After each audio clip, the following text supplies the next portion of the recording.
Bíblias, em Provérbios, capítulo 3.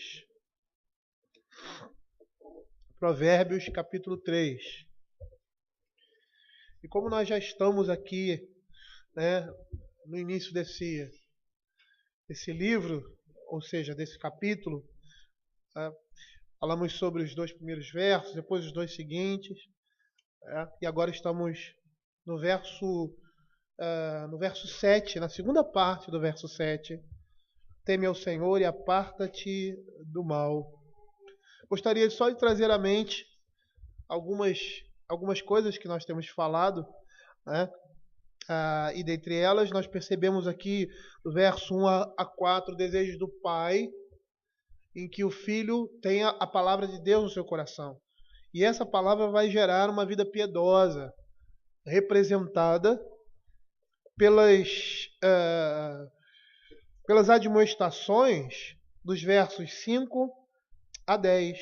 Confia no Senhor, reconhece-o em todos os teus caminhos, não sejas sábio aos teus próprios olhos, honra o Senhor com os teus bens, com as primícias de toda a tua renda.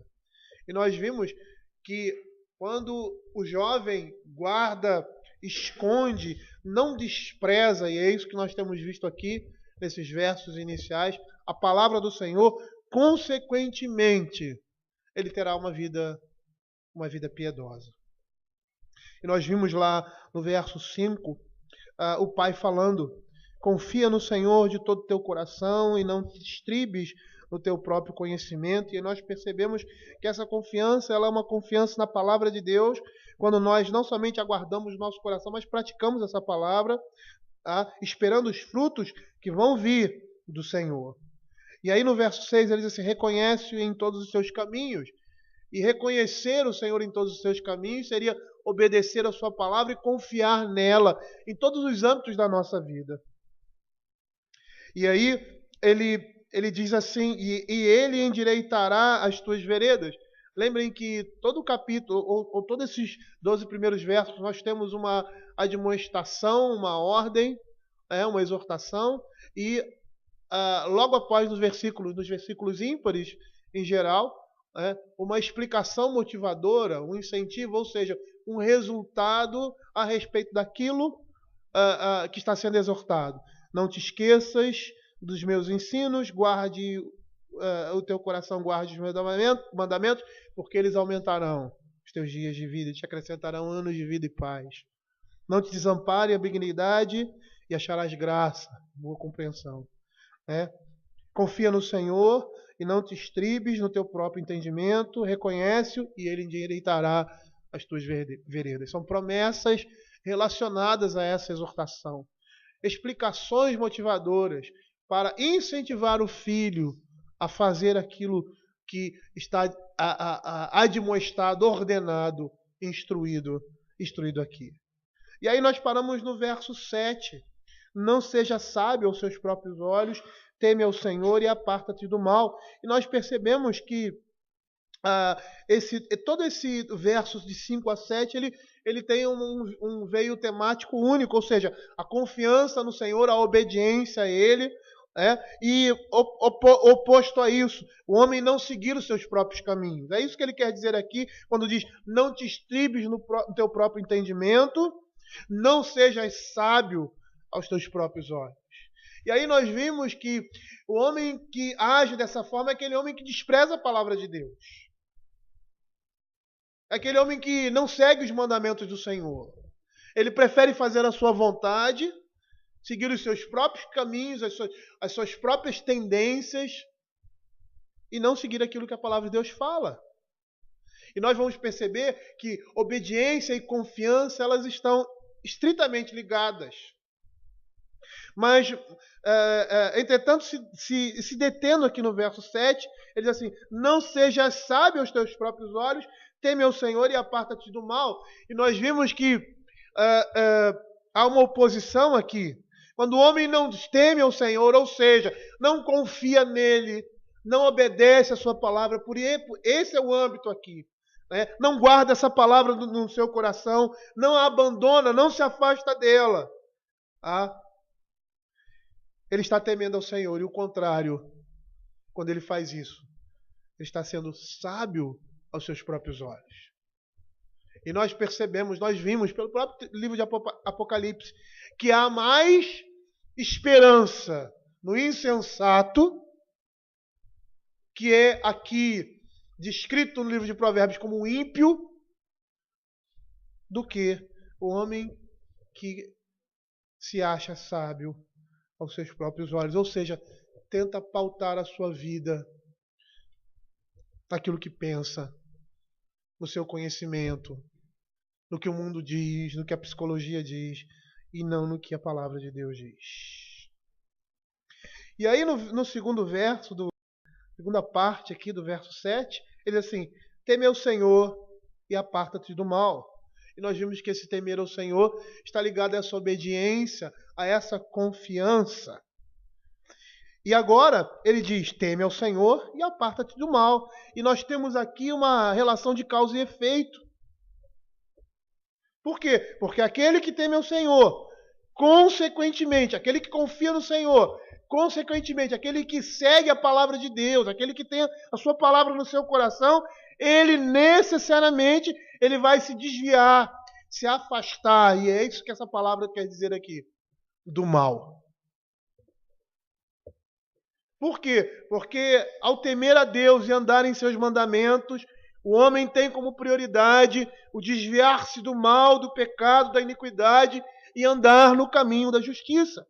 E nós vamos perceber que no livro de Provérbios, todos os textos, ou pelo menos a grande maioria deles, está relacionado o temor do Senhor ao apartar-se e desviar-se do mal. Por quê? Porque é uma relação necessária. É uma coisa implícita. Aquele que teme ao Senhor, aquele que confia no Senhor, aquele que lança a sua vida no Senhor e segue os seus mandamentos, ele vai se apartar do mal. Agora, percebam aqui, entendam o contexto aqui do livro. É interessante nós sempre falarmos sobre isso. Um pai, Salomão, instruindo seu filho que começa a viver. Começa a vida, vamos dizer assim, a vida adulta. A partir de uma série de ensinos, porque o ambiente aqui é um ambiente doméstico, como nós já vimos anteriormente, um ambiente em que o pai ensina o seu filho desde cedo no caminho do Senhor, e aqui seria, vamos dizer assim, ensinos gerais, a porta de saída de casa, e ele agora vai viver a sua vida, ele agora vai responder por si. E aqui seria mais ou menos esse início, esse término do início. Término de uma vida agora antes debaixo da proteção doméstica, do ensino, e agora uma vida sozinho. E era nesse momento que o livro de Provérbios ele aponta.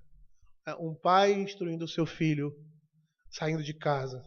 Se a gente fosse fazer um aspecto pontual aí, né?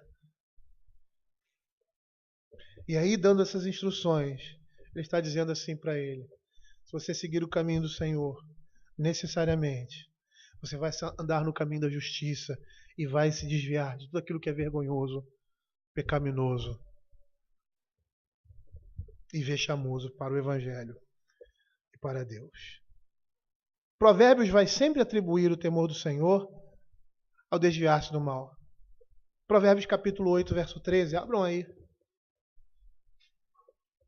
É uma relação necessária. O temor do Senhor consiste em aborrecer o mal, a soberba, a arrogância, o mau caminho, a boca perversa, eu os aborreço. Provérbios capítulo 16, verso 6, a sua segunda parte, diz assim: pela misericórdia e pela verdade se expia a culpa, e pelo temor do Senhor os homens evitam o mal. E verso 17, o caminho dos retos é desviar-se do mal. O que guarda o seu caminho preserva a sua alma. Percebam aí que a ordem positiva de temer o Senhor e a ordem negativa de apartar-se do mal, elas estão ligadas, elas são inseparáveis, elas vêm juntas. Por quê? Porque nelas você percebe a soma da bondade e da piedade no homem. E é isso que o livro de Provérbios vai dizer. Provérbios capítulo 2, verso 5, vai dizer assim: então entenderás o temor do Senhor e acharás o conhecimento de Deus, o bom siso te guardará e a inteligência te conservará para te livrar do caminho mau. No verso 5 e verso 12 do capítulo 2. No verso 16, o capítulo 16, o que nós acabamos de ler no verso 6, pela misericórdia e pela verdade se expia a culpa, pelo temor do Senhor, os homens evitam o mal. Jó, capítulo 1, verso 1. Havia um homem na terra de Uz, cujo nome era Jó, homem íntegro e reto, temente a Deus, e que se desviava do mal. Jó, ainda em Jó 28, 28, disse ao homem: eis que o temor do Senhor é a sabedoria, e o apartar-se do mal, o entendimento. E Amós, capítulo 5, verso 14 e 15, diz assim: buscai o bem e não o mal, para que vivais. E assim o Senhor, o Deus dos exércitos, estará convosco. Como dizeis, aborrecei ao mal e amai o bem. Estabelecei na porta o juízo. Talvez o Senhor dos exércitos, se compadeça do restante de José. O temor do Senhor está necessariamente ligado ao afastar-se do mal, a prevenir-se do mal, a não andar no caminho da injustiça. É por isso que o pai diz: confia no Senhor, guarda os mandamentos do Senhor no seu coração, não despreze, porque isso vai salvar a sua vida, não só nesse mundo, mas consequentemente no porvir. Você vai se afastar do caminho errado, você vai se afastar do caminho da impiedade e você vai andar no caminho da justiça. E lembre-se que quando nós falamos aqui anteriormente sobre a questão da salvação, salvação ser algo que nós temos e não perdemos de jeito algum. E quando nós olhamos o livro de Provérbios, a impressão que nós temos é que há aí um hiato. Por quê? Porque se ele não andar no caminho da justiça, ele vai se perder completamente. E a nossa visão teológica precisa mudar. Porque ao pensarmos muitas vezes que salvação é uma coisa que nós temos e não perdemos, isso é uma verdade, nós incluímos nesse pacote a falta da responsabilidade nossa de provar essa salvação, como o apóstolo Paulo diz: desenvolvei a vossa salvação com temor e tremor. Então, muitas vezes achamos que podemos viver no nosso conforto e nos relacionar com pecados pequenos. Por quê? Porque já somos salvos. Mas nos esquecemos que se somos salvos, nós temos que provar isso através da nossa vida. E muitas vezes nós estamos enganados, crendo numa salvação que não existe. Porque nós não estamos vivendo isso. Nós não estamos andando nos caminhos do Senhor.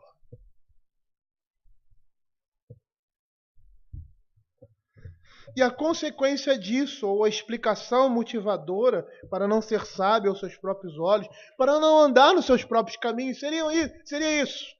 Poderíamos resumir dessa forma: não seja sábio aos seus próprios olhos, ou seja, não ande nos seus próprios caminhos, ande no caminho do Senhor. Teme ao Senhor e você vai se apartar do mal. Isso será saúde para o teu corpo e refrigério para os teus ossos. E hoje eu gostaria só de me deter nesse verso.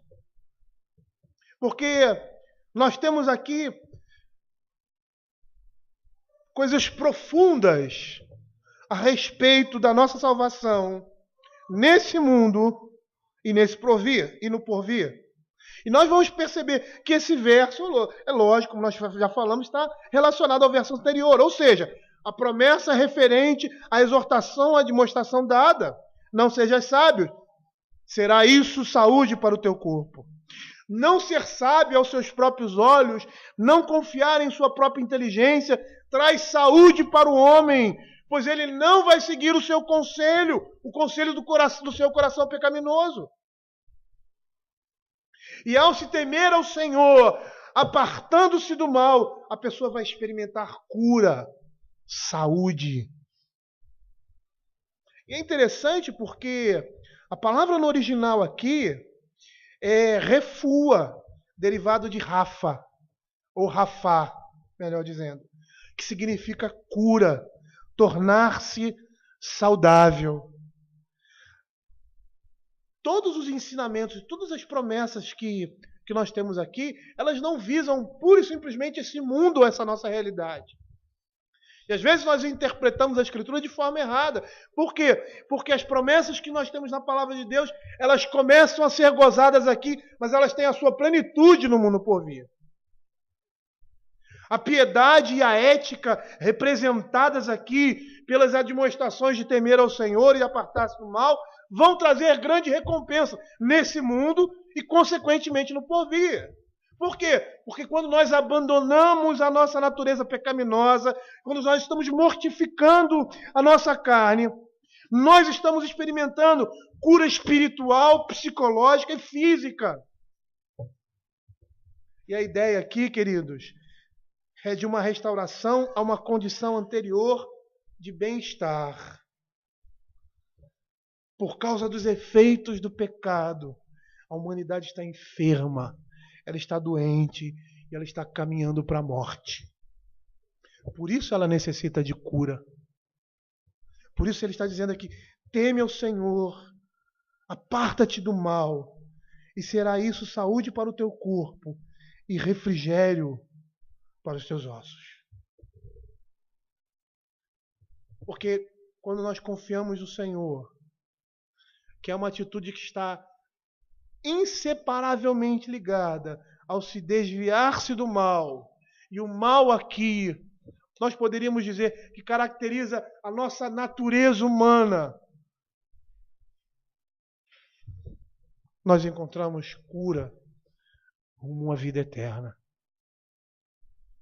E essa cura representa uma cura total, que vai do exterior para o interior. Trocando em miúdos, queridos, um relacionamento correto com Deus conduz a um bem-estar físico e mental completo. E não é uma ausência de enfermidade e mal-estar. Não é isso. Mas é que nesse mundo nós já começamos a gozar, através da cura da nossa alma, os efeitos na nossa vida e no nosso corpo. Eu não precisava dar muitos exemplos, né? Mas a nossa sociedade é uma sociedade extremamente sexualizada. E quando um homem ele torna-se promíscuo, uma mulher se torna promíscua, tá? Por causa dessa promiscuidade, eles estão abertos a todo tipo de males físicos e emocionais também. Não há como se ter uma relação íntima, saudável, fora do casamento. Em todos os aspectos. E no aspecto emocional também. Davi, por causa do seu pecado, lamenta que o seu corpo sentia dores como consequência disso. Abram aí o Salmo 32, verso 3 e 4. Olha o que a palavra de Deus diz. Enquanto calei os meus pecados, envelheceram os meus ossos, pelos meus constantes gemidos todo dia, porque a tua mão pesava dia e noite sobre mim, e o meu vigor se tornou em sequidão de estio. Percebam aí que os efeitos físicos envolvidos aí na condição do salmista estão incluindo o desgaste dos ossos e o esgotamento de forças. Essa é a ideia. Por quê? Porque o pecado leva a isso. O pecado leva a doença. Leva a doença física, leva a doença emocional. Hoje em dia, na nossa sociedade, as pessoas sofrem de doenças da alma, como depressão e outras coisas relacionadas a isso. E por mais que exista um aspecto clínico em todas essas doenças da alma, né, doenças daqueles que tomam remédios de tarja preta para dormir e outras coisas mais, nós vemos isso como consequência em muitos, principalmente daqueles que não têm o Senhor, a falta de confiança nele, o medo de viver nesse mundo. Nós temos outros salmos que descrevem os efeitos físicos de conflitos espirituais por causa do pecado. Salmo 31, verso 10. Diz assim: gasta-se a minha vida na tristeza e os meus anos em gemidos. Debilita-se a minha força por causa da minha iniquidade e os meus ossos se consomem. Salmo 38, verso 3. Não há parte sã na minha carne por causa da tua indignação. Não há saúde nos meus ossos por causa do meu pecado.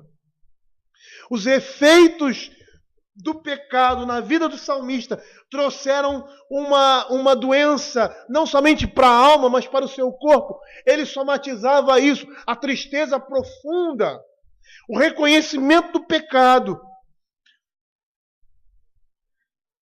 E principalmente você adormecê-lo, fazer com que ele se sentisse dessa forma, debilitado. Não somente emocionalmente, mas muitas vezes fisicamente. O seu corpo somatizava aquela situação de pecado.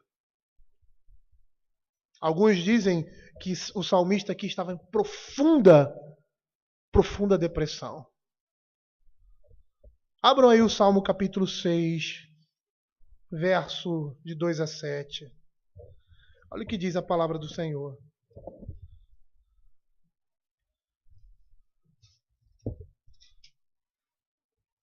Tem compaixão de mim, Senhor, porque me sinto debilitado. Sara-me, Senhor, porque os meus ossos estão abalados. Também a minha alma está profundamente perturbada. Mas tu, Senhor, até quando? Volta-te, Senhor, e livra a minha alma. Salva-me por tua graça, pois na morte não há recordação de ti, no sepulcro. Quem te dará louvor? Estou cansado de tanto gemer. Todas as noites faço nadar o meu leito. De minhas lágrimas o alago. Meus olhos de mágoa se acham amortecidos. Envelhecem por causa de todos os meus adversários. O sofrimento por causa não somente do pecado, mas dos conflitos espirituais em que esse homem estava passando. Salmo 102, versos de 2 a 5. Olha o que a palavra de Deus diz. Não me ocultes o rosto no dia da minha angústia. Inclina-me os ouvidos no dia em que eu clamar. Dá-te pressa em acudir-me, porque os meus dias como fumaça se desvanecem, os meus ossos ardem como em fornalha. Ferido como a erva secou-se o meu coração, até me esqueço de comer o meu pão. Os ossos já se apegam à pele por causa do meu dolorido gemer. Percebam que as angústias da alma e o próprio pecado do salmista, como nós vimos aí, traziam males para a sua alma, para a sua mente, para o seu corpo. Como origem o pecado e os conflitos espirituais em que ele vivia. E é isso que o pai quer evitar na vida do filho. O pai quer evitar, Deus quer evitar na nossa vida, porque a imagem de Salomão aqui do pai é a imagem de Deus e a imagem do filho é a nossa imagem, somos nós. Deus quer que nós gozemos de toda a saúde que puder neste mundo ao seguir o caminho da justiça, temendo ao Senhor e apartando-se do mal. É isso que o Senhor Deus quer para nós nesse mundo, que nós gozemos de toda a saúde possível, tanto física quanto espiritual na nossa vida, ao andar no caminho do Senhor. Provérbios 4, verso 20 a 22, diz assim: Filho meu, atenta para as minhas palavras, aos meus ensinamentos, inclina os ouvidos. Não os deixe apartar-se dos teus olhos. Guarda-os no mais íntimo do teu coração, porque são vida para quem os acha e saúde. Essa palavra aqui é a mesma que nós temos aqui, Rafa, para o seu corpo. Eu não estou dizendo, e a gente vai ver isso no desenvolver do nosso texto, que o crente não fica doente. Não é isso. Mas todos aqueles males decorrentes do pecado na nossa vida, quando andamos no caminho do Senhor, eles são evitados. Porque ao andar no caminho do Senhor e se apartar do mal, nós temos saúde para o nosso corpo e para a nossa alma. E essa é a ideia aqui do texto no verso 8. É uma saúde não só física, mas também mental. E é interessante nós situarmos essa expressão, essa palavra aqui, cura, saúde para o corpo e refrigério para os ossos, ou seja, uma saúde completa, mental e física na vida dos crentes. Seria interessante nós apontarmos para isso aí em toda a Escritura. E eu gostaria de começar a elucidar isso com um costume, ou seja, um comportamento do Antigo Oriente. No Antigo Oriente, as pessoas pensavam que as enfermidades eram atribuídas à influência de poderes divinos ou demoníacos. Essa era a ideia no Antigo Oriente. Entretanto, no meio do povo de Deus, Israel, entendia que o Senhor é a fonte suprema, tanto da enfermidade quanto da cura. E eu gostaria de passear em alguns textos com os irmãos, e vou fazer isso de um pouco rápido. Êxodo capítulo 15, verso 26. A palavra de Deus diz assim, para nós percebermos o que a Bíblia fala sobre isso. Ou seja, o Senhor como a fonte suprema da enfermidade e da cura. E disse, se ouvires atento a voz do Senhor teu Deus, e fizeres o que é reto diante dos seus olhos, e deres ouvidos aos seus mandamentos, e guardares todos os seus estatutos, nenhuma enfermidade virá sobre ti, das que enviei sobre os egípcios, porque eu sou o Senhor que te sara, que te cura. Olha que interessante aqui. O contexto aqui é um contexto de quê? De aliança, de obediência à palavra de Deus. Os egípcios receberam todos aqueles males, aquelas pragas e aquelas doenças por causa de quê? Por causa de pecado. Porque não ouviram a voz do Senhor. E é isso que o Pai está dizendo. Teme ao Senhor, será isso saúde para o teu corpo e refrigério para os seus ossos. 1 Samuel capítulo 2, verso 6. Olha o que a palavra de Deus diz. O Senhor é o que tira a vida e a dá. Faz descer a sepultura e faz subir. O Senhor é a fonte suprema da enfermidade e da cura. O texto de Isaías que eu não coloquei aqui, que ele diz, quem é que faz o cego e o coxo? Não sou eu, o Senhor? Abram aí, 2 Reis, segunda narrativa de Reis, capítulo 20, verso 5. Volta e diz a Ezequias, príncipe do meu povo, assim diz o Senhor, o Deus de Davi teu pai, ouvi a tua oração e vi as tuas lágrimas. Eis que eu te curarei. Ao terceiro dia subirás à casa do Senhor. Verso 5. Verso 8 agora. Ezequias disse a Isaías, qual será o sinal de que o Senhor me curará? E de que ao terceiro dia subirei à casa do Senhor. É o Senhor quem cura e quem dá a enfermidade. Abram aí Salmo 103, verso 3. Ele é quem perdoa todas as tuas iniquidades, quem sara todas as tuas enfermidades. E aí quando nós lemos isso, o nosso viés somente é para as coisas do reino de Deus, as coisas espirituais. Mas não é somente esse viés. Parece que a palavra é meio ambígua, e há essa ambiguidade sim, ou seja, porque ele não está se referindo somente a sarar a alma, mas também como sarar o corpo. E se nós ligarmos isso à promessa do Evangelho, nós vamos chegar a uma conclusão, e que conclusão é essa? Que o Senhor não só está preparando a nossa alma, mas como está preparando o nosso corpo para ser receptáculo do seu reino.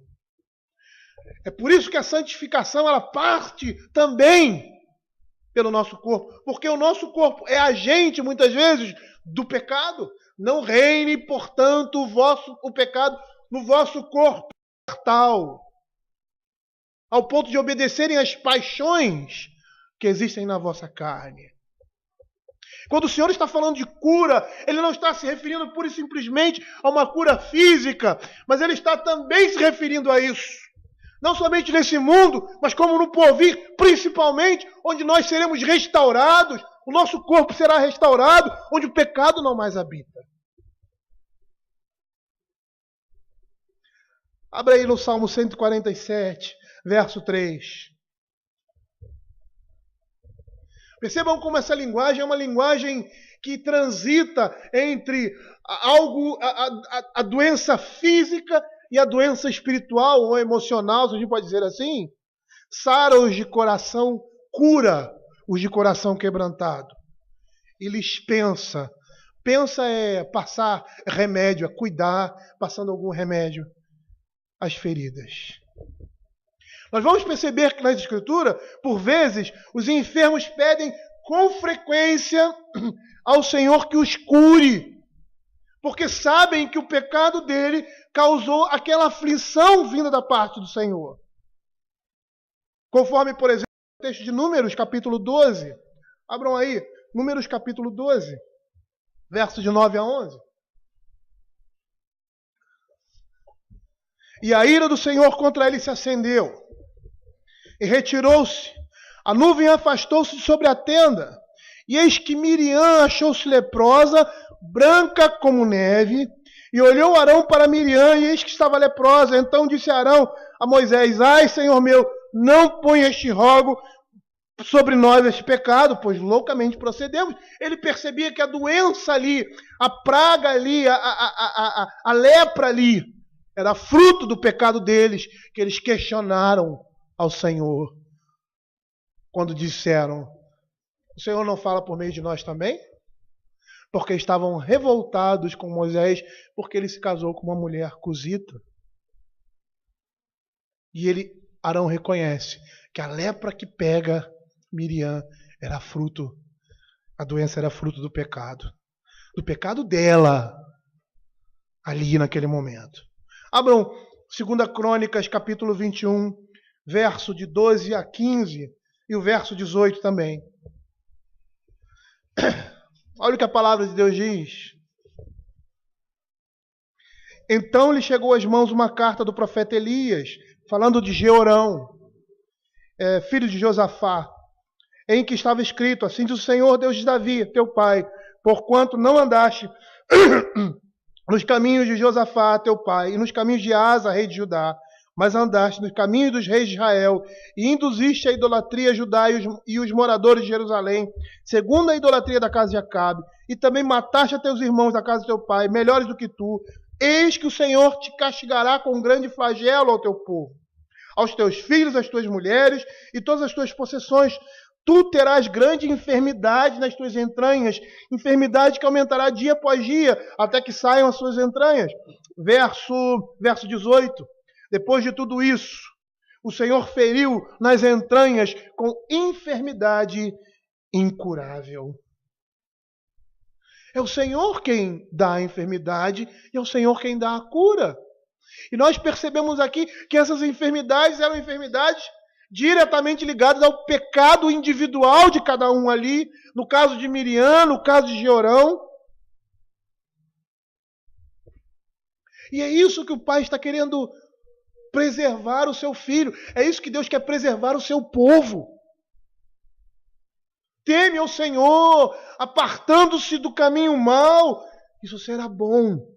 Isso será saudável para o teu corpo e para a tua alma. A palavra aqui traduzida por saúde é rafá, é cura. E ela está repleta de um conteúdo muito mais profundo do que nós imaginamos. E aí você vê esse povo procurando cura física. A gente vê igrejas aí supostamente curando, a gente sabe que não é verdade isso. Buscando na realidade um remédio para dor de cabeça, para febre, enquanto que o mal é muito maior. Não está na febre. A febre é indicação de uma infecção. Essa palavra cura, ela está repleta de significado teológico. Ela está associada ao perdão como pré-requisito na ocasião da restauração do bem-estar material, conforme nós vamos perceber em alguns textos da Escritura, como 2 Crônicas, capítulo 7, verso 14. Essa cura está associada aqui como perdão, ao perdão, ou seja, como pré-requisito para a restauração. Se o meu povo, que se chama pelo meu nome, se humilhar, orar e me buscar, e se converter dos seus maus caminhos, então eu virei dos céus, perdoarei os seus pecados e tornarei saudável, sararei, curarei, é a mesma palavra que temos aqui, a sua terra. Se nós compararmos com 2 Crônicas, capítulo 36, verso 16, nós vamos perceber que essa expressão, ela se refere à enfermidade, à doença, mas ela está relacionada diretamente com o pecado. Eles, porém, zombavam dos mensageiros, desprezavam a palavra de Deus e mofavam dos seus profetas, até que subiu a ira do Senhor contra o seu povo e não houve cura alguma. Ou seja, remédio algum. Percebam que essa palavra ela transita. Esse tipo de linguagem usada na Escritura de doença, enfermidade, é comparada à situação de pecado que o homem apresenta. E muitas vezes a doença é fruto direto do pecado, e nós sabemos disso, que toda doença que existe, é fruto do pecado original.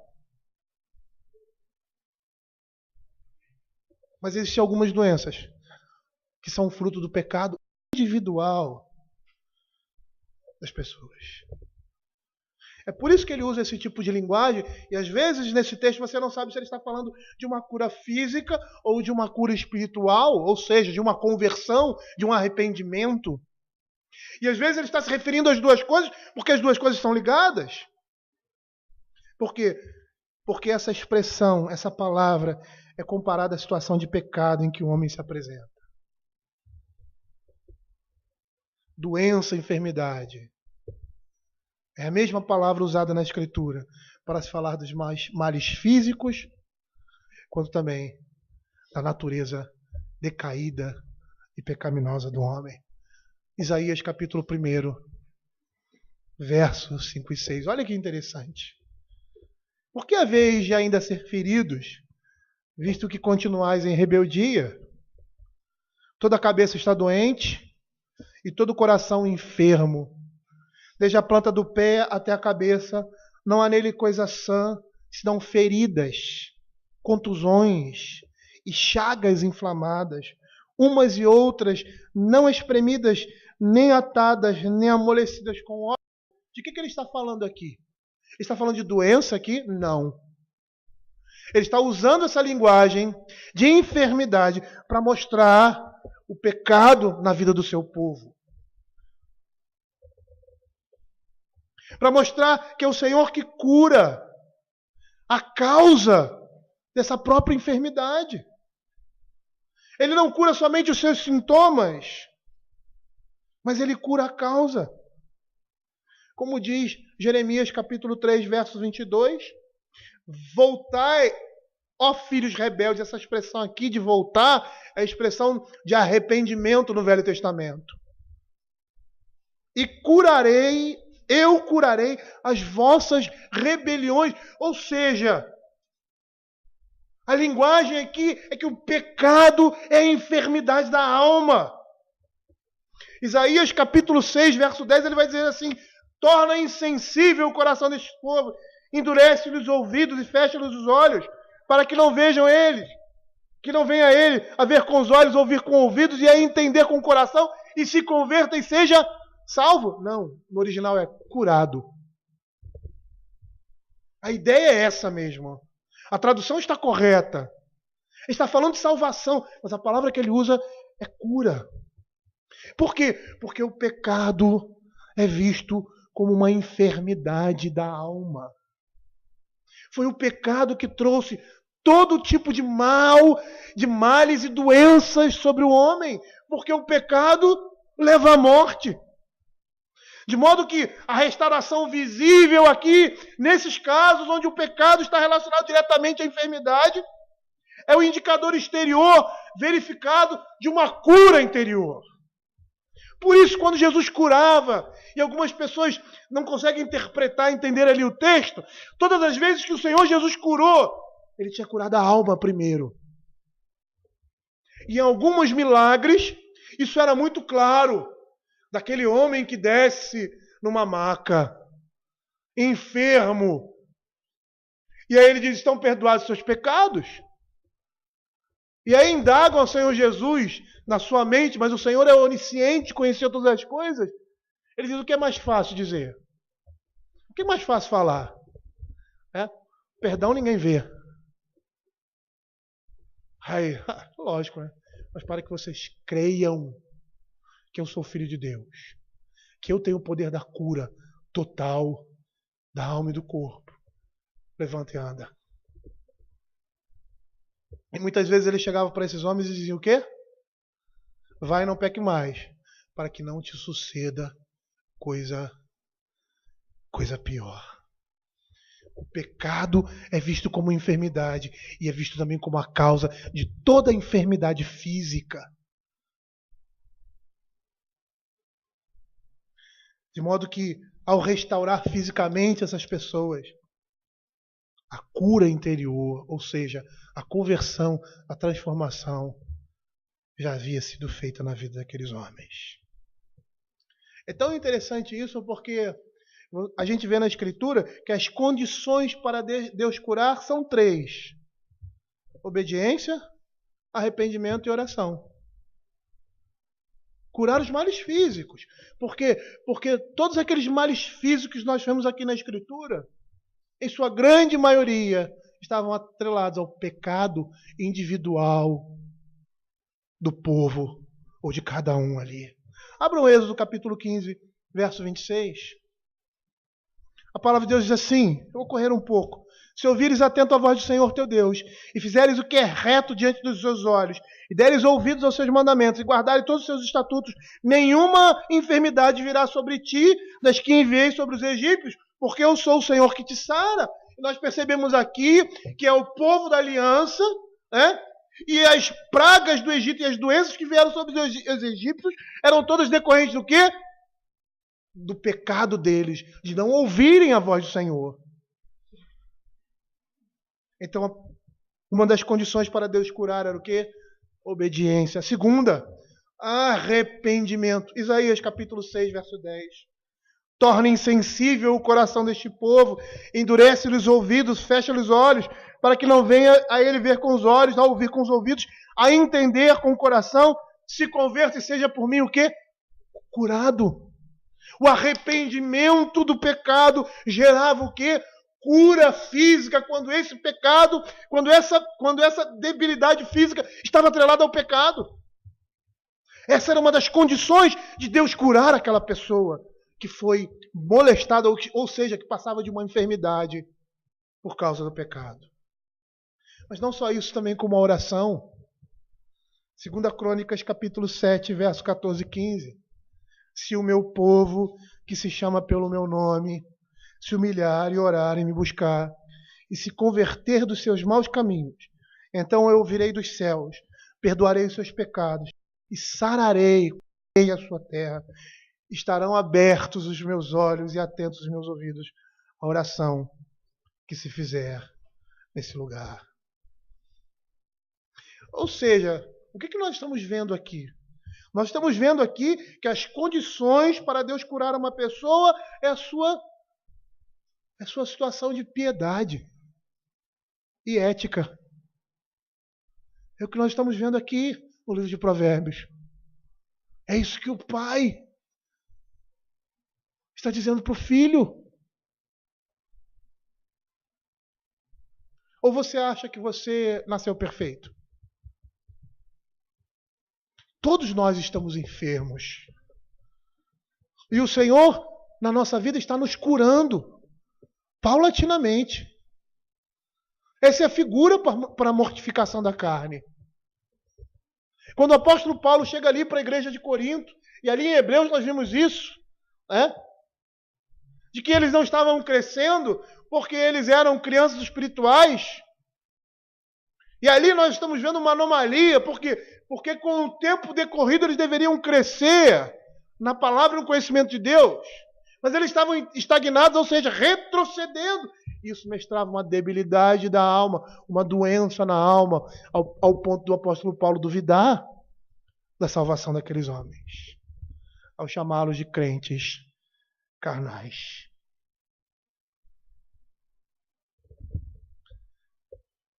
Lá em Isaías capítulo 53, verso 5, a profecia a respeito do Messias falava de cura.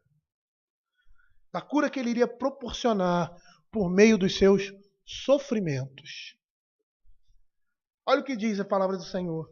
Mas ele foi transpassado pelas nossas transgressões e moído pelas nossas iniquidades. O castigo que nos traz a paz estava sobre ele, e pelas suas pisaduras fomos curados. E é interessante como Mateus interpreta isso. Mateus e Marcos. Não, Mateus, em dois textos. O primeiro em Mateus capítulo 8, versos 16 e 17. Ele vai atribuir esse texto aqui, pelas suas pisaduras fomos curados, ou seja, pelo seu sofrimento, pelo seu sacrifício, pela sua obra, pela sua morte. Ele vai atribuir esse texto aqui, essa profecia, ao que Jesus estava fazendo no seu ministério terreno, quando curava e libertava da opressão do diabo. Lá em Mateus capítulo 8, versos 16 e 17, diz assim: tendo Jesus chegado à casa de Pedro, viu a sogra deixa acamada e ardendo em febre. Mas Jesus tomou-a pela mão e a febre a deixou. Ela se levantou e passou a servi-lo. Chegada a tarde, trouxeram-lhe muitos endemoniados, e ele meramente com a palavra expeliu os demônios e curou todos os que estavam doentes, para que se cumprisse o que fora dito por intermédio do profeta Isaías. Ele mesmo tomou as nossas enfermidades e carregou com as nossas doenças. Versos 53, 3, se eu não me engano, de Isaías. O castigo que nos traz a paz estava sobre ele. Verso 5. E pelas suas pisaduras fomos sarados. Percebam que Mateus vai relacionar a profecia de Isaías aos males físicos como espirituais. Ele expelia demônio, ele pregava o evangelho e ele curava. É dessa forma que João percebe que aquele era o Messias. Lá em Mateus capítulo 11, versos 5 e 6. O autor sagrado apresenta em sua narrativa, mais uma vez, essa cura tanto física como espiritual, como indicação do reino de Deus, indicação da pessoa do Messias. Quando João ouviu no cárcere falar das obras de Cristo, mandou por seus discípulos perguntar: és tu aquele que estava para vir, ou havemos de esperar outro? E Jesus respondendo disse-lhe: ide anunciar a João que estás ouvindo e vendo. Os cegos veem, os coxos andam, os leprosos são purificados, os surdos ouvem, os mortos são ressuscitados, e aos pobres está sendo pregado o evangelho.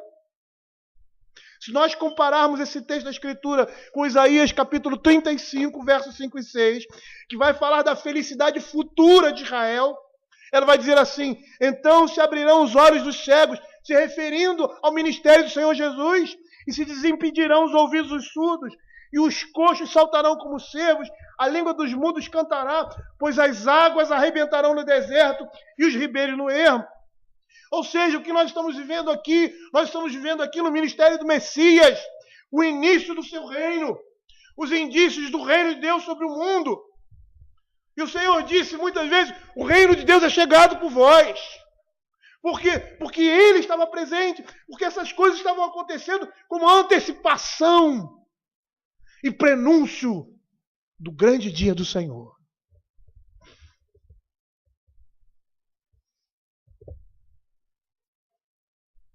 esses indícios do reino de Deus sobre o mundo, nós vemos lá em Isaías, capítulo 61, versos de 1 a 3, quando a palavra de Deus diz assim: o Espírito do Senhor está sobre mim, pelo que o Senhor me ungiu para pregar boas novas aos quebrantados, enviou-me a curar os quebrantados de coração, a proclamar libertação aos cativos e a pôr em liberdade os algemados, e a pregoar o ano aceitável do Senhor e o dia da vingança do nosso Deus, a consolar os que choram e a pôr sobre os que em Sião estão de luto uma coroa em vez de cinzas, óleo de alegria em vez de pranto, veste louvor em vez de espírito angustiado, a fim de que se chamem carvalho de justiça, plantados pelo Senhor para a sua glória.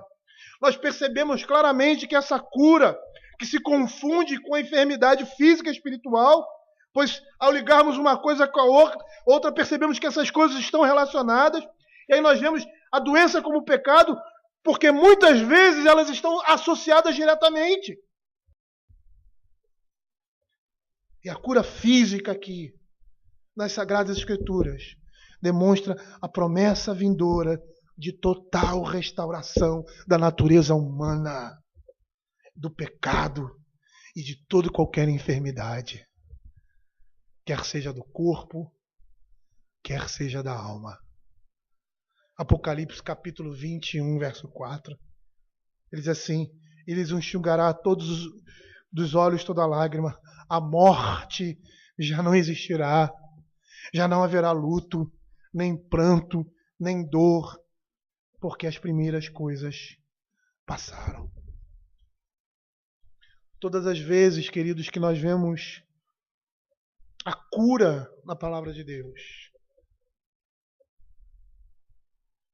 nós estamos vendo uma restauração visível como indicador exterior, verificável da cura interior que foi processada, melhor dizendo, naquela vida, quando os casos de doença estão relacionados ao pecado.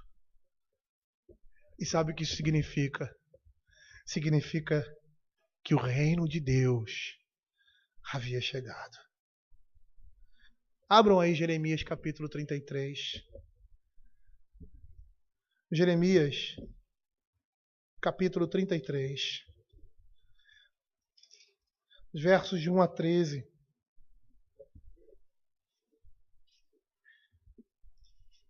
Promessas de paz e prosperidade. Que paz e prosperidade é essa? Será que nós temos paz e prosperidade nesse mundo? Temos. Calvino vai dizer que o Senhor nos dá isso conforme a situação geral.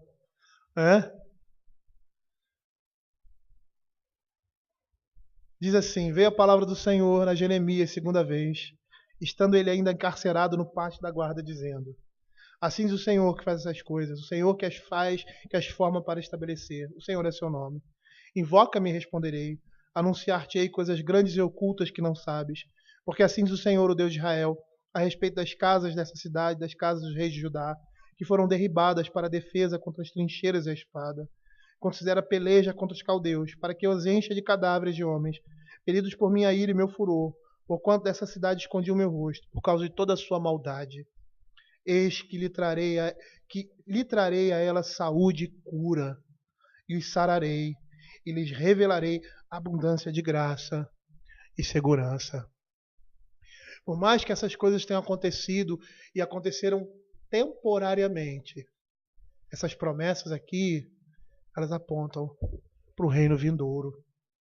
Restaurarei a sorte de Judá e de Israel, e os edificarei como no princípio. Purificá-lo-eis de toda a sua iniquidade com que pecaram contra mim, e perdoarei todas as suas iniquidades com que pecaram e transgrediram contra mim.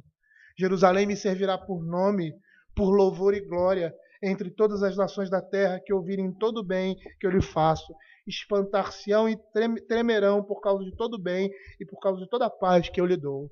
Assim diz o Senhor, neste lugar que vós dizeis que está deserto, sem homens nem animais, nas cidades de Judá e nas ruas de Jerusalém, que estão assoladas, sem homens, sem moradores, sem animais, ainda se ouvirá voz de júbilo, de alegria, a voz do noivo, a da noiva, a voz dos que cantam. Rendei graças ao Senhor dos Exércitos, porque Ele é bom, porque a sua misericórdia dura para sempre, e dos que trazem ofertas de ações de graça à casa do Senhor, porque restaurarei a sorte da terra, como no princípio diz o Senhor.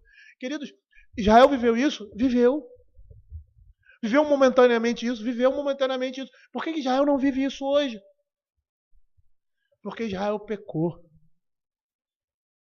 Porque Israel rejeitou o Messias. E a quem essa palavra se dirige? Não é como se você atirasse num alvo e não acertou, vou atirar agora. Não, estou me referindo a Israel, as profecias não se cumpriram a Israel, vamos se cumprir para a igreja. Não, queridos. Desde o início. E a palavra de Deus é clara sobre isso. É o povo de Deus, é a igreja de Cristo, somos nós. Essa palavra é para nós. Essa restauração aqui começou lá, mas nos alcança. Não é isso que diz o livro de Hebreus? Eles sem nós não seríamos completos. É a igreja de Cristo que está sendo alvo aqui dessas promessas. E a cura física total do corpo é prometida na palavra de Deus.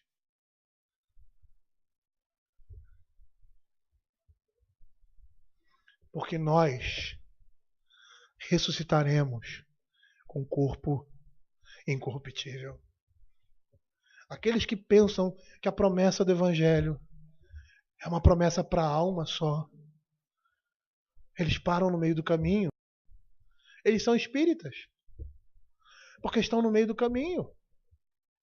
Porque a promessa de Deus para nós é na restauração do nosso corpo. O aspecto visível, a incorruptibilidade na minha carne vai demonstrar uma completa cura interior, uma completa transformação onde o pecado não mais habita. Certa vez eu estava num velório na igreja presbiteriana de Boa Vista e o Alfredo estava pregando.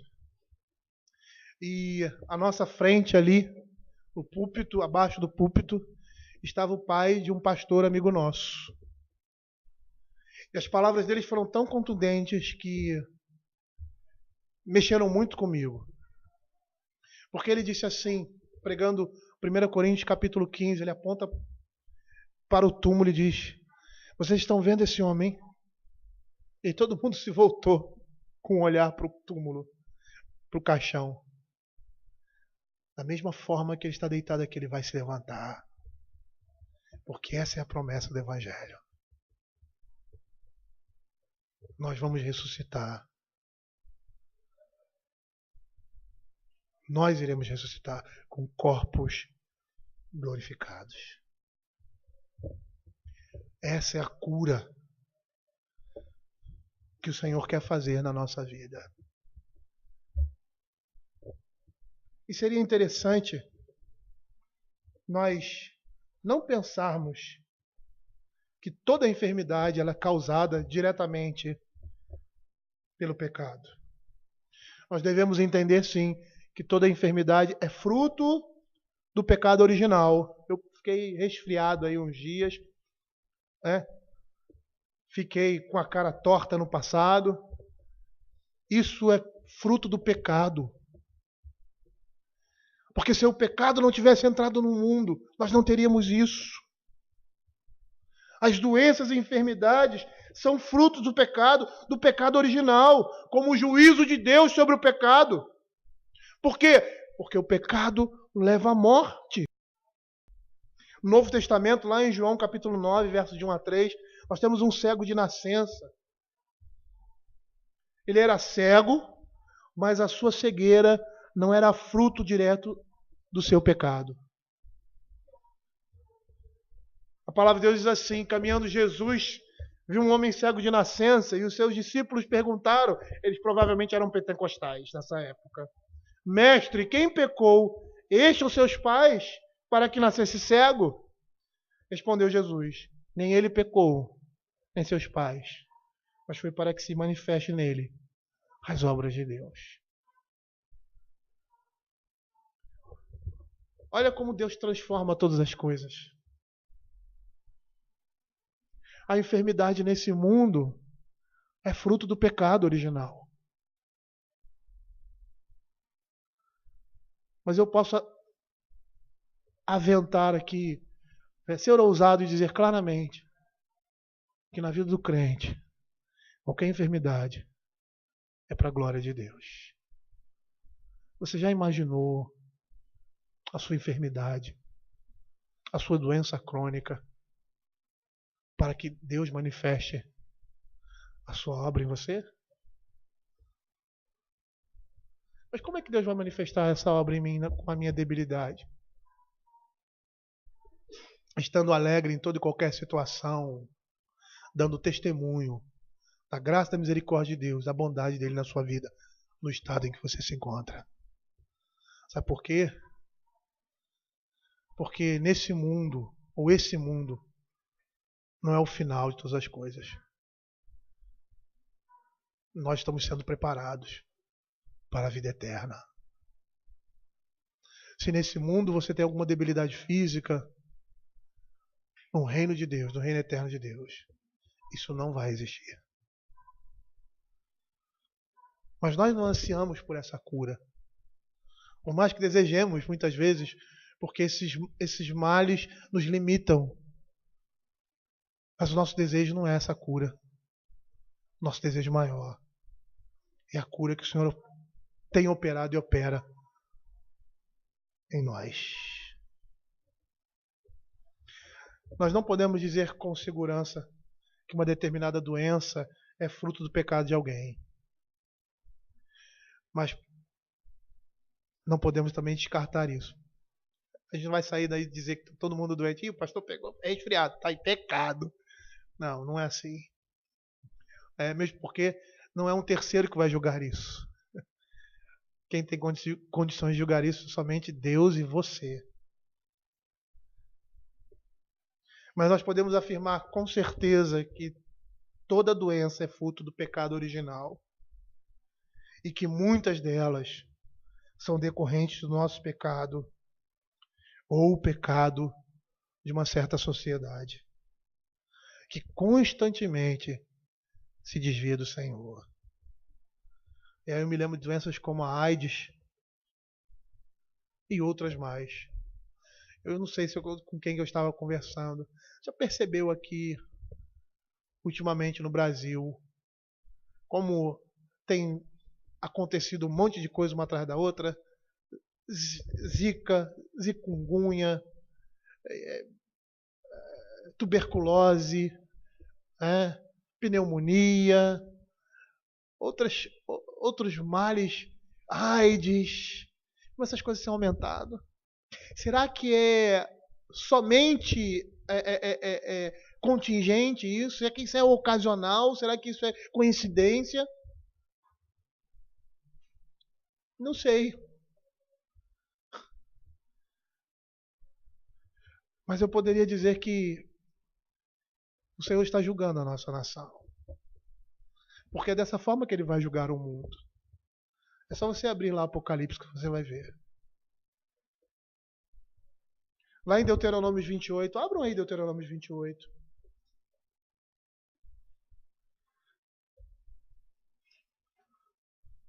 Nós vemos as bênçãos de Deus e as maldições decorrentes da obediência e da desobediência, respectivamente, com relação às leis de Deus. E essas seriam aplicações do juízo de Deus por eles terem se desviado dos seus caminhos. Abram aí Deuteronômio capítulo 28, verso 21 e 22. Olha o que a palavra de Deus diz. O Senhor fará que a pestilência te pegue a ti, até que te consuma a terra a que passas para possuí-la. O Senhor te ferirá com a tísica, a febre, a inflamação, e com o calor ardente, e a secura, e com o crestamento, a ferrugem, e isto te perseguirá até que pereças. Versos de 27 a 28. O Senhor te ferirá com úlceras do Egito, com tumores, com sarna, com prurido, de que não possas curar-te. O Senhor te ferirá com loucura, com cegueira e com perturbação de espírito. Verso 35. O Senhor te ferirá com úlceras malignas nos joelhos e nas pernas, das quais não te possa curar desde a planta do pé até o alto da cabeça. Versos 59 a 61. Então o Senhor fará terríveis as suas pragas e as pragas da sua descendência, grandes e duradouras pragas, e enfermidades graves e duradouras. Fará voltar contra ti todas as moléstias do Egito que temeste, e se apegarão a ti. Também o Senhor fará vir sobre ti toda a enfermidade, toda a praga que não estão escritas no livro desta lei, até que sejas destruídos. E verso 63. Assim como o Senhor se alegrava em vós outros, em fazer-vos bem e multiplicar-vos da mesma sorte, o Senhor se alegrará em vos fazer perecer e vos destruir. Sereis desarraigados da terra, a qual passais para possuí-la. Essas são as bênçãos e as maldições decorrentes do quê? Da desobediência do povo de Deus. Eles estavam indo para a terra prometida. Eles estavam indo para um lugar de descanso, um lugar que representava o reino vindouro, o reino que nós aguardamos. E para entrar nesse reino, e para permanecer nele, eles precisavam o quê? Temer ao Senhor.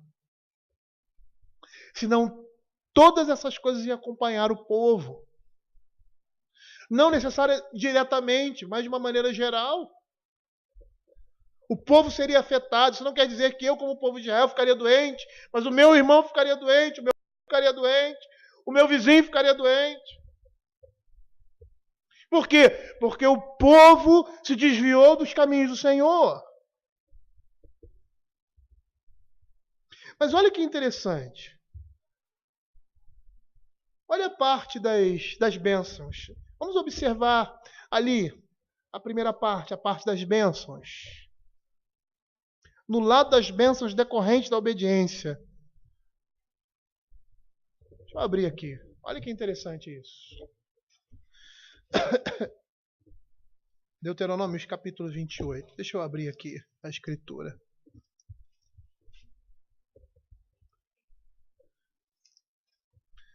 Dos versos de 1 a 14. Verso 3. Bendito será no campo e na cidade. Bendito o fruto do teu ventre, dos teus animais as suas crias. 5. O teu cesto, a tua amassadeira. 6. Bendito será ao entrares e ao saíres. O Senhor fará que sejam derrotados à tua presença os seus inimigos. 8. O Senhor determinará que a bênção esteja nos teus celeiros e em tudo colocares a tua mão. 9. O Senhor te constituirá para si um povo santo. 10. E todos os povos da terra verão que é chamado pelo nome do Senhor. 11. O Senhor te dará abundância de bens no fruto do teu ventre. 12. O Senhor te abrirá o seu bom tesouro, o céu, para dar chuva à terra. Não tomarás emprestado. Verso 13. O Senhor te porá por cabeça, não por cauda. 14. Não te desviarás de todas as palavras que eu te ordeno, nem para a direita, nem para a esquerda. Existe alguma promessa aqui de saúde perpétua? Você viu alguma promessa aqui de saúde perpétua? Vocês não ficarão doentes em momento algum. Vocês vão viver eternamente nesse mundo, com essa carne. Vocês não terão febre, não terão. Por quê? Porque além dos males físicos serem uma característica da natureza caída, consequência do pecado original, essa é a nossa condição humana, dessa nossa existência transitória por causa do pecado. O Salmo 90 vai dizer isso, lá nos seus versos 9 e 10. Ele vai dizer assim: pois todos os nossos dias se passaram na tua ira, acabaram-se os nossos anos como em breve pensamento, os dias da nossa vida sobem a 70 anos, ou havendo vigor a 80, nesse caso o melhor deles é câncer e enfado, porque tudo passa rapidamente e nós voamos. Essa é a nossa condição por causa do pecado original, mas essas coisas são temporárias. Porque um dia nós estaremos com o Senhor e os nossos corpos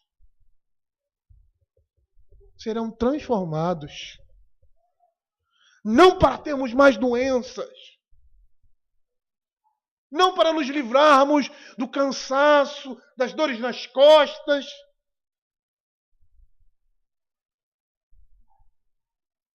da deficiência física, auditiva, visual, Não. Mas para nos livrarmos do pecado e de todas as suas consequências. Essa é a promessa do Evangelho. Tudo que você vê na Bíblia aponta para Cristo. Tudo que você vê na Bíblia aponta para a cruz. Tudo que você vê na Escritura aponta para aquilo que Deus fez na vida da sua igreja e, consequentemente, na expectativa do reino dele. Por isso que não tem nenhuma promessa de saúde eterna ali, nesse mundo, ou seja, permanente. Por mais que, ao andarmos nos caminhos do Senhor, nós teremos saúde nesse corpo, porque nós vamos evitar os males desse mundo, porque não estamos andando no caminho do pecado. Mas seremos tocados por doenças, e essa doença na sua vida vai ser para a glória de Deus. Vai ser para a glória de Deus.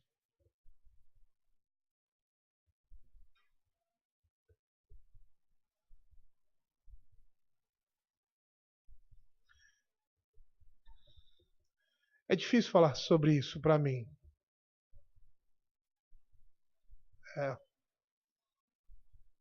Mas todas as vezes que eu vejo meu filho,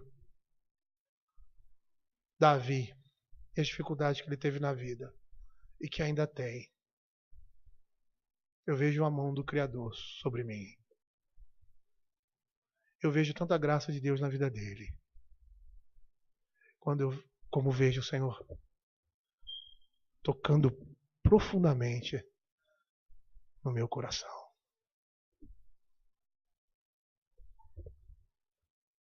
Imagine você ter uma doença e essa doença servir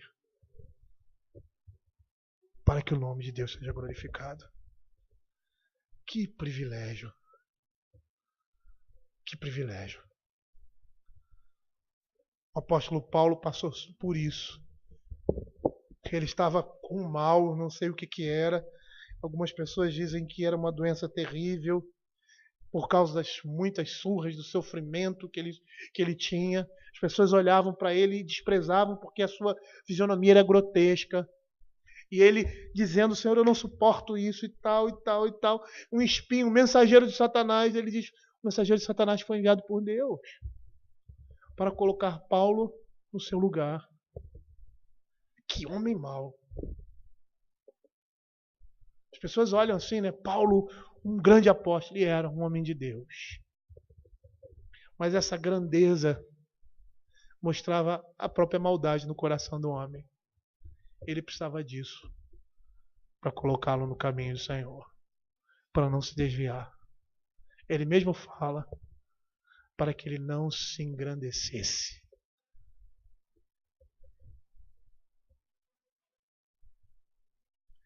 Queridos, nós podemos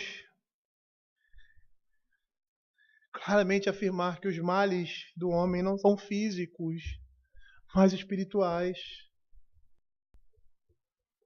E são essas coisas que trazem direta e indiretamente enfermidades ao homem, diretamente quando o meu pecado gera isso, e indiretamente por causa da queda. E todos nós somos tocados por isso. A cura do corpo está relacionada à cura da alma, que terá sua conclusão no mundo por vir. Nesse mundo, nós estamos expostos a doenças, a males físicos, como fruto do pecado original, como consequência da morte, como juízo de Deus. Entretanto, nós reconhecemos claramente que existem males que são resultado direto do pecado e do afastamento de Deus, do homem de Deus. E são esses pecados, é essa doença que o Pai está citando aqui em Provérbios. Nós não devemos procurar a cura do corpo como algo essencial à nossa existência, mas entender que o livro de Provérbios aqui se refere aos males físicos decorrentes diretamente de pecados nossos. Ao apartar-se do mal, buscando a sabedoria de Deus, nos guiando por meio do temor de Deus, nós somos livres de muitos males que afligem esse mundo, o nosso corpo, e muitos dos que afligem a nossa alma. E ao se mostrar o proveito de uma vida piedosa, O Pai quer convencer, Deus quer convencer a nós, seus filhos, que vale a pena, por muitos motivos, seguir o caminho da verdade, que é um caminho de felicidade e de bem-estar diante dos homens e principalmente diante de Deus. É isso que nós vemos aqui. Nós estamos vendo aqui um reflexo daquilo que Deus vai fazer conosco. Porque ao andarmos nos caminhos do Senhor, nós teremos uma saúde eterna. Uma saúde para o nosso corpo e para a nossa alma, onde não há o verme. Já lembram desse verso que fala do inferno? E ali a ideia era de um lixão que queimava o tempo todo e o fogo não se apagava. E o Senhor Jesus muitas vezes olhava para aquela situação ali e apontava para os seus discípulos, para aqueles que ele pregava, dizendo que o inferno vai ser assim. Um lugar onde o verme não morre e o fogo não se apaga. Mas para nós é saúde eterna. É vida eterna. E que já temos os frutos disso, os benefícios nessa vida, quando andamos no caminho do Senhor. Apesar ainda de estar nesse corpo corruptível, em que a idade chega e as marcas dela começam a aparecer. Eu esses dias estava brincando com alguém e disse, a pessoa acreditou. Pode não parecer, mas eu sou muito brincalhão. Estava dizendo assim, eu tenho uma doença incurável. Eu estou morrendo. Aí eu disse, sério? Sério. Desde o dia que eu nasci, eu comecei a morrer. Mas na realidade para nós não é assim.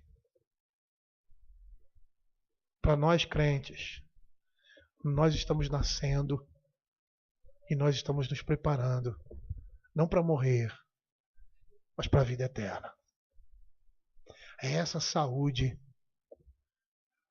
que Provérbios está se referindo aqui.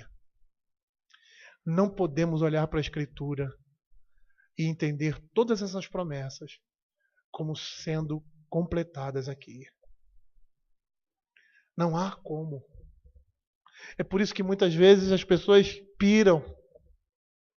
É por isso que muitas vezes as pessoas não entendem, acham que a Bíblia, perdem a fé porque acham que Deus tem que curar porque a Bíblia diz isso e tal, mas não entendem o escopo de toda a Escritura, não entendem a revelação como um todo e não conseguem perceber que essas promessas de bem-estar físico aqui nesse mundo e até mesmo emocional, elas são temporárias porque nós estamos na expectativa do reino vindouro. É lá sim que vamos ter isso completamente e plenamente. Mas nesse mundo, nós já estamos gozando essas coisas. Como disse Jesus, no meio de perseguições e de provações. E que o Senhor fale profundamente ao nosso coração através da sua palavra. Vamos ficar de pé.